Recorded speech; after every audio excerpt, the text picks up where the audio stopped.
디모데전서 4장 7절과 8절입니다. 망령되고 허탄한 신화를 버리고 경건에 이르도록 내 자신을 연단하라. 육체의 연단은 약간의 유익이 있으나 경건은 범사에 유익하니 금생과 내생에 약속이 있느니라. 아멘.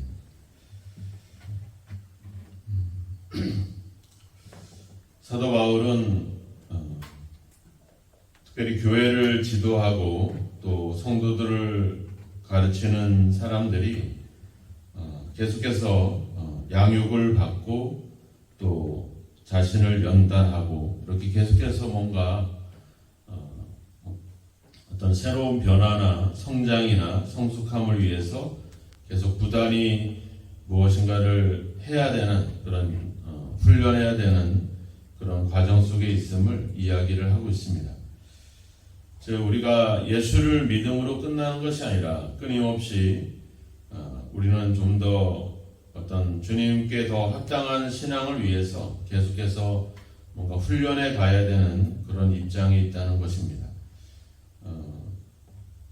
우리가 히브리서에서도 이야기하잖아요. 너희 앞에 당한 경주를 경주해라. 즉 우리는 어떻게 보면은 죄 가운데서 이제 하나님의 은혜로 구원을 얻은 이제 어떤 새로운 생명과 새로운 어떤 환경으로 우리가 부름을 받고 있습니다. 그래서 우리는 이제는 골로새 표현처럼 어둠의 권세에서 이젠 하나님의 사랑의 아들의 나라로 우리가 이렇게 옮긴 바 되었죠. 옮긴 것으로 우리가 끝나지 않죠. 옮겨졌기 때문에 이제는 그 하나님의 나라에서 또 하나님께 합당한 자로서 우리 자신들을 계속 훈련해 가는 것들이 필요하죠. 우리가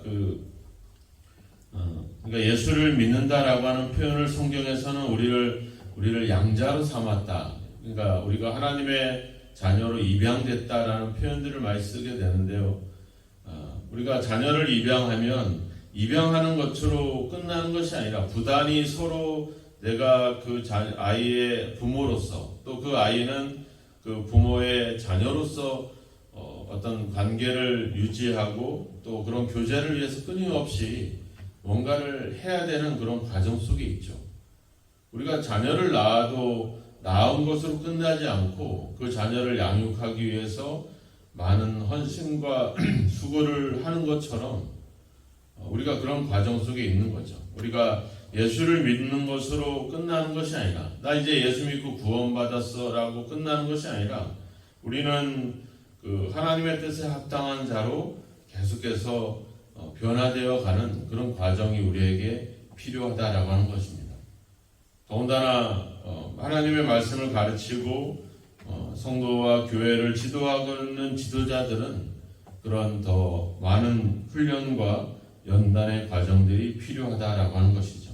그래서 앞서 6장에서 이것으로 형제를 깨우칠 뿐만 아니라 우리 자신이 또한 하나님의 말씀과 교훈으로 양육을 받아야 된다 이렇게 말하고 있습니다.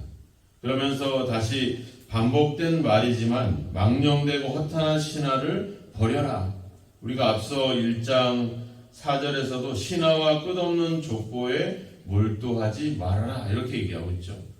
그러니까 지금 에베소 교회를 흔들고 있는 이단들의 전형적인 가르침의 어떤 내용은 바로 망령되고 허탄한 신화, 이것이 바로 그들의 가르침이었다라고 하는 겁니다. 망령된다는 말은 어떤 세속적인 그런 의미를 담고 있죠. 또 허탄하다는 말은 이 꾸며낸 이야기 이런 표현을 씁니다. 이 허탄하다라고 하는 말은 헬라어 말로는 늙은 아낙네 이런 뜻을 갖고 있어요. 그러니까 말하자면 우리가 옛날에 할머니 할아버지들이 이제 손자 손녀를 놓고서 이 옛날 이야기를 해주잖아요. 옛날에 이런 그렇게 말을 시작하면서 아이들에게 얘기를 해주죠. 근데 그런 이야기가 실제로 있는 이야기들을 하는 것이 아니라 이제 옛날에부터 내려왔던 어떤 전설 또 그런 어떤 만들어낸 이야기, 그런 이야기, 우리가 옛날 이야기 뭐 이소부와 이런 것들을 보면 사람들이 만들어낸 이야기들이거든요. 그러니까 그런 이야기들로 인해서 우리가 상상을 하지만 우리 신앙에 있어서 그런 어떤 만들어진 꾸며낸 이야기들은 오히려 우리를 해치는, 우리를 넘어지게 하는 그런 이야기들이 된다라고 하는 겁니다. 우리가 이것을 우리가 바울이 디모데에게 하는 이야기지만 결국은 현재 우리 교회의 목회자들이라든지 또 지도자들에게도 하는 이야기이기도 하고 또 어떻게 보면 우리 그리스도인들 모두에게 하는 이야기다라고 말할 수 있겠죠. 오늘날 우리가 교회에서 전하는 가르침이나 특별히 예배나 설교를 봤을 때 과연 그 말씀들이 앞서 이야기했던 믿음의 말씀과 좋은 교훈을 따라 가르치는 말씀들인지 아니면 세상적인 이야기 또 꾸며낸 이야기 그런 것들로 가득 차진 않았는지 이런 것들을 경계를 해야 됩니다. 우리가 보통 설교를 할 때 예화를 들기도 하죠. 예화를 들어서 뭔가 주님의 가르침을 좀 더 쉽게 전하려고 하지만 그런 예화를 잘못 쓰면 우리는 하나님의 말씀은 기억은 난다고 그런 이야기에 우리가 쉽게 빠져들죠. 요즘은 또 이 설교나 말씀이 너무 무게감이 있기 때문에 좀 더 가볍게 또 편하게 쉽게 들을 수 있도록 개그를 한다거나 이런 경우들이 많아요. 그러니까 되게 그런 것들이 너무 좀 주의할 필요가 있죠. 우리가 저번에도 연합행사 때 보면 그런 어떤 우스갯소리들을 하는데 우리가 그런 진짜 모든 사람들이 시간을 내고 모든 사람들이 연합을 하기가 쉽지 않은 그런 상황에서 그런 기회들을 만났을 때 우리가 그런 개그를 들으려고 모인 자리가 아닌데 하는 그런 좀 아쉬움들이 있죠. 그러니까 우리가 요즘 유튜브나 영상을 통해서 많은 설교를 듣기도 하지만 많은 설교의 내용들이 정치적인 내용들이 많고 또 세상적인 이야기들이 많고 또 그런 꾸며낸 이야기, 우스갯소리 이런 것들이 많죠. 그러니까 복음을 쉽게 전하려고 하는 의도들은 알겠지만 그런 것들이 자칫 하나님의 말씀은 우리 기억 속에서 사라져 버리고 그런 우스갯소리만 우리 속에 남게 되는 그런 어떤 문제점들을 지니게 되죠. 이런 것들이 계속 반복이 되면 결국 우리는 점점 말씀으로부터는 멀어지게 되고 그런 어떤 내 듣기 좋은 이야기, 우스갯소리, 그냥 재밌는 이야기 그런 거에 너무 우리가 귀를 기울인다라고 하는 겁니다. 우리가 그런 것들을 버리고 어떻게 경건에 이르도록 내 자신을 연단해라. 경건에 이르도록 앞서 우리가 1장, 2장, 3장에서도 경건에 대한 이야기들을 이야기했잖아요.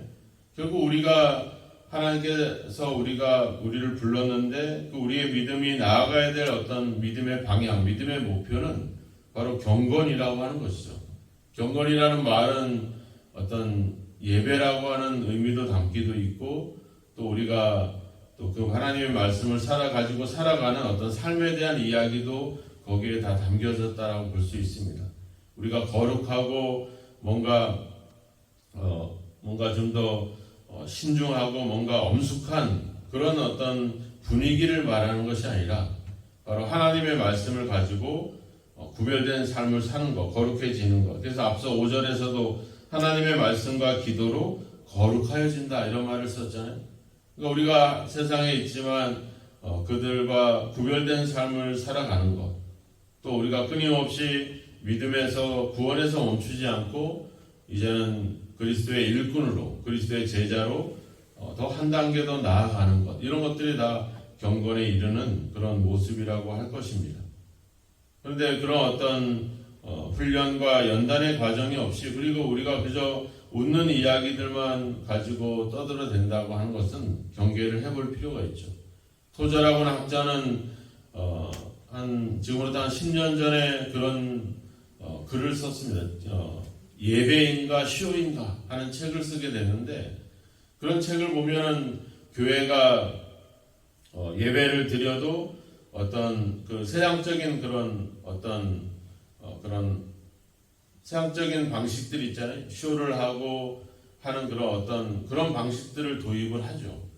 오늘날 교회들이 예전에는 이제 우리가 찬송을 부르고 또 뭔가 어떻게 보면 좀 엄숙한 예배를 드렸다면 요즘은 이제 찬양을 뭐 찬송가보다는 이런 복음성가나 이런 CCM을 통해서 아주 가볍게 또 많은 아주 흥미로운 멜로디를 가지고 이렇게 뭐 찬양을 한다거나 또 예배의 어떤 영상이라든지 여러 가지 다양한 것들을 도입해서 마치 어떤 예배가 하나의 공연이 되는 그런 형태에 대해서 그 학자는 되게 책에서 되게 그것을 꼬집죠. 아니면 이제 교회가 성장을 위해서 어떤 대기업의 어떤 그런 경영 방식들을 가지고 와서 교회에 그것을 도입하는 그런 것들. 우리 그리스도 교회가 추구하는 방향은 바로 그런 것들에 대해서 그런 인위적인 것들을 가지고 그런 것들을 예배하고 그런 것들을 어떤 예배의 요소로 삼는 그런 것들에 대해서 경계를 하는 거거든요. 그래서 그런 것을 버리고 우리가 말씀으로 돌아가자. 이것이 어떤 우리 그리스도 교회의 방향이기도 한데요.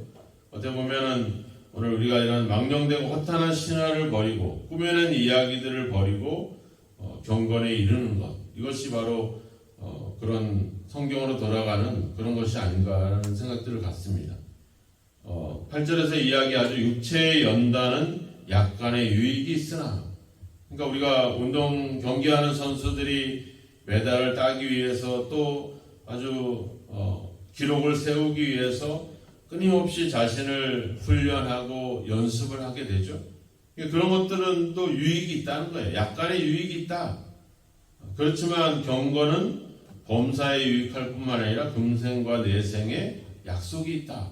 육체의 연단은 잠시 시간적인 어떤 유익이 있겠지만 경건은 영원토록 지금부터 또 영원까지 우리에게 유익할 뿐만 아니라 그것은 하나님의 약속이 있다, 이렇게 이야기를 하고 있죠. 그러니까 우리가 경건에 이루는 것을 힘쓰는 것, 즉 경건은 우리가 하나님을 바르게 예배하는 것도 담겨져 있고 또 우리가 생활 속에서 하나님의 말씀을 가지고 경건하게 섬기며 살아가는 삶을 사는 것, 그런 것들이 다 오늘 우리가 경건에 이루는 그런 훈련이다, 이렇게 이야기를 하고 있습니다. 그러니까 약간의 오늘날 내가 살고 있는 시간에 또 메달을 따기 위해서 그런 훈련들을 한다라고 생각한다면 우리가 영원토록 우리에게 유익하고 영원토록 약속이 있는 그 경건을 훈련하는 일에는 얼마나 더 많은 그런 연습과 훈련들이 필요할 것입니까? 잠깐 우리가 우리가 축구 선수들 보면 그러잖아요. 우리가 막 그냥 얼마나 열심히 경기를 하고 합니까? 하지만 이제 막 30대 넘어가면 은퇴를 해야 돼요. 그러니까 짧은 기간 동안 그 엄청난 훈련과 그런 과정들을 겪죠. 근데 우리는 영원토록 우리에게 유익이 되는, 우리에게 약속이 있는 것을 이루려고 한다면 얼마나 더 많은 노력과 훈련과 연습들이 필요하겠습니까? 그러니까 이것이 의미하는 바가 뭐겠습니까? 우리는 끊임없이 어떻게 보면은 이제 내가 요 정도 됐으면 내 믿음이 된 것 같다, 요 정도 되면 된 것 같다라는 생각들을 갖지만 아니라 끊임없이 우리가 훈련들의 과정들이 필요하다라고 하는 것입니다. 우리가 도산 안창호 선생이 이제 종종 설교들을 하셨는데 그들의 설교들의 이제 내용을 보면 그렇죠. 신앙도 그 사람이 갖고 있는 그 그릇의 크기에 맞는 신앙이 담긴다는 그런 이야기를 남긴 것이 제가 얼핏 기억이 나는데, 그러니까 우리의 신앙도 우리가 가진 그릇만큼 담길 수밖에 없다는 겁니다. 그러니까 우리의 신앙을 더 깊이 있게 더 크게 가져가게 하기 위해서는 뭐가 필요하냐면 내가 그것을 담을 수 있는 그릇이 돼야 된다는 거죠. 그 그릇이 된다는 의미가 바로 뭐겠습니까? 여기서 이야기하는 그런 훈련들인 거죠. 내가 끊임없이 멈춰 있는 것이 아니라, 내가 예수를 믿고 구원받는 것으로 끝나는 것이 아니라 하나님의 말씀으로 끊임없이 내가 양육되고 훈련할 때 내 믿음의 그릇들은 더 커지고 더 깊이가 있게 되죠. 그럼 거기에 더 많은 어떤 신앙과 믿음과 하나님의 은혜가 거기에 담길 수 있다라고 하는 겁니다. 바울도 그릇에 대한 이야기를 했잖아요. 집안에 큰 그릇도 있고 작은 그릇도 있고 금 그릇도 있고 그냥 은그릇도 있다는 거예요. 하지만 그 그릇이 가지고 있는 크기나 그릇이 갖고 있는 그 어떤 그 모습에 따라서 쓰임새가 다르다는 거죠. 그러니까 우리는 크게 쓰임받고 크게 많은 은혜를 담기를 원하지만 내가 훈련하지 않고 내가 연단하지 않고 멈춰있는 사람들에게 그 작은 그릇에 많은 것들을 담길 수 없죠. 거기는 결국에는 그냥 넘칠 수밖에 없는 게 낭비될 수밖에 없는 거죠. 우리가 하나님의 은혜를, 더 큰 은혜를 갖고 하나님의 더 놀라운 어떤 그런 은혜를 입기를 원한다라고 한다면 우리 자신들이 그 은혜를 담을 수 있는 그런 어떤 그릇으로 우리가 계속 확장해 가야 된다라고 하는 거죠. 그러기 위해서 우리는 오늘 바울이 권면처럼 우리가 그리스도의 좋은 일꾼이 되기 위해서 하나님의 말씀과 교훈으로 계속 우리가 양육을 받고 우리 자신들을 연단하는 그런 과정들이 필요하다라고 하는 것입니다. 그것은 더군다나 이제 모든 성도들에게도 이야기하고 있지만 특별히 교회 어떤 직분자들, 교회 지도자들에게 앞서 3장에서 얘기했던 감독이나 장로나 집사나 이런 특별히 교회 지도자들은 더 그런 훈련과 연단 속에 있어야 된다는 점을 이야기를 하고 있는 겁니다. 내가 지금 가지고 있는 믿음과 내가 가지고 있는 어떤 현실에 만족하지 않고 끊임없이 더 성숙해질 수 있도록, 더 성장해 갈 수 있도록, 더 많은 하나님의 은혜를 담을 수 있도록 우리 자신들을 더 준비해 가는 그런 것들이 필요합니다. 올림픽에서 금메달을 따기 위해서 절제하고 또 시간을 헛되로 쓰지 않고 끊임없이 그것을 목표로 달려가는 그 메달 하나, 그 짧은 시간 그것을 위해서 훈련하는 사람들도 있는데 우리는 영원을 향해서, 영생을 향해서 달려가고 있는데 우리는 과연 그들보다 더 그 훈련과 연단을 주저하거나 멈추거나 중단한다면 우리는 그 결과는 뻔할 수밖에 없는 것이죠. 우리가 하나님의 은혜 속에 있고 예수님을 믿음으로 말미암아 은혜로 우리가 구원을 얻었지만 그 하나님의 은혜의 세계를 더 깊이 있게 더 많은 은혜를 경험하기 위해서는 우리는 또 우리 자신들을 더 훈련하는 그런 과정들이 필요할 것입니다. 우리가 말하자면 주일날 잠깐 와서 설교 하나 듣고 한 주일을 살아간다는 건 이게 쉬운 일이 아니죠. 그건 너무 큰 용기가 필요합니다. 우리는 부족하기 때문에 늘 말씀을 가까이 해야 될 것이고 기도하면서 끊임없이 우리 자신들을 훈련하는 것들이 필요하다라고 하는 것입니다. 오늘도 우리가 선줄로 생각하지 마시고 또 내가 이 정도면 됐어. 내가 이제 젊을 때 내가 열심히 했는데 이런 그런 과거에 매이지 마시고 우리는 끊임없이 영생을 향해서 또 영원을 향해서 하나님의 그 약속을 향해서 가고 있음을 기억하고 오늘도 우리 자신들을 말씀으로 더 훈련하고 연단하고 양육해서 더욱더 성숙한 믿음으로 더 성장해가는 신앙으로 그래서 어제보다 오늘이 오늘보다 내일이 그 믿음이 더 성장해가는 변화되어가는 저와 여러분이 되기를 주님의 이름으로 축원합니다. 기도하겠습니다. 하나님 아버지 우리가 세상에 살다 보니 세상적인 이야기들, 세상적인 흐름을 따라 우리 자신들을 우리 삶이 그렇게 흘러갈 때가 많이 있습니다. 우리 자신이 무엇을 목표로 또 어디를 향해서 가고 있는지를 알지 못한 채 아버지 그런 흐름 속에 있는 우리 자신들을 다시 한번 깨우고 경계하여 다시 경건에 이르도록 우리 자신들을 훈련하고 연단하는 그런 아버지 삶을 살아가게 하소서. 오늘도 아버지 우리의 신앙과 믿음이 더 한 단계 더 성숙해지고 한 단계 더 성장해가는 삶이 있기를 원합니다. 영원한 생명, 영원한 하나님의 약속을 향해서 나아가는 우리의 삶이 매일매일 새로워지고 매일매일 더 성숙해가는 변화가 저희들 속에 있어지기를 원합니다. 오늘도 아버지 우리가 기도하고 또 우리가 그동안에 신앙생활 해온 것으로 만족하거나 안주하거나 그런 아버지 그 과거에 아버지 주여 미련에 빠져있지 않게 하시고 이제 우리 자신들을 날마다 새롭게 변화시켜 갈 수 있도록 늘 아버지의 말씀을 가까이 하며 기도하면서 우리 자신들이 거룩한 삶을 경건한 삶을 계속 경주해 갈 수 있도록 우리를 도우시고 인도하시기를 간절히 원하고 소망합니다. 세상의 변화 속에 아버지 저 우리 자신들을 맡기지 않고 하나님 말씀 속에서 더욱더 경건해지는 더욱더 거룩하게 아버지 성장해가는 저희들의 삶이 되도록 오늘도 우리를 성령으로 도우시고 은혜로 함께하여 주시옵소서. 위사옵고 예수님의 이름으로 기도하옵나이다. 아멘.